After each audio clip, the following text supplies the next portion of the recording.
So what is peace? Peace is more than the absence of conflict. It is a state of inner harmony, emotional stability, and spiritual alignment. Peace is not something we acquire. It is something we uncover within ourselves. Our natural state is one of peace, but it is obscured by layers of fear, anger, resentment, and ego. Let's talk about the first way. Let go of judgment. Judgment is one of the biggest barriers to peace.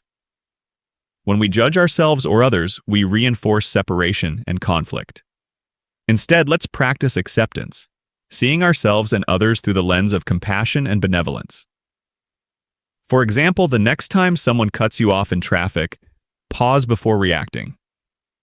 Instead of assuming malice, consider that they might be distracted or having a difficult day. By releasing judgment, you free yourself from unnecessary stress and cultivate inner calm. 2. Forgiveness, the bridge to peace. Another cornerstone of peace is forgiveness. Forgiveness does not mean condoning harmful behavior, but rather releasing the emotional charge tied to past events. Like a famous saying, holding on to resentment is like drinking poison and expecting the other person to die. Let's take a simple exercise. Think of someone who has wronged you. Close your eyes, take a deep breath, and silently say, "I forgive you. I release you. You are free." Repeat this until the weight of resentment begins to lift. Forgiveness is not just a gift to others, it is a profound act of self-liberation. 3. The power of gratitude. One of the simplest yet most transformative practices is gratitude. Gratitude shifts our focus from what is lacking to what is abundant. This mental shift elevates our energy and brings us closer to peace.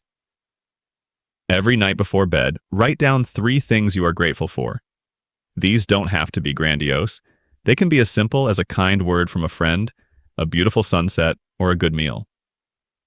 Over time, this practice rewires your brain to notice the positives in life, making peace a natural state. As Dr. David Hawkins believed that individual peace contributes to global peace. He writes, "One person who calibrates at the level of peace counterbalances the negativity of thousands of people who calibrate at lower levels." This means that by cultivating peace within ourselves, we indirectly uplift the collective consciousness. Instead of trying to change others, embody the qualities you wish to see. Be kind, patient, and compassionate even when it's difficult. Your actions will inspire others and create a ripple effect.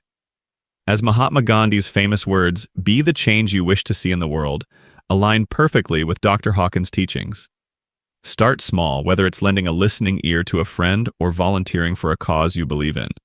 4. The role of surrender. Peace is not achieved through force or willpower, but through surrendering to the flow of life. Surrender is not about giving up. It's about letting go of resistance and trusting in a higher power or the natural order of the universe. For example, start your day with this affirmation: "I surrender to the highest good for all.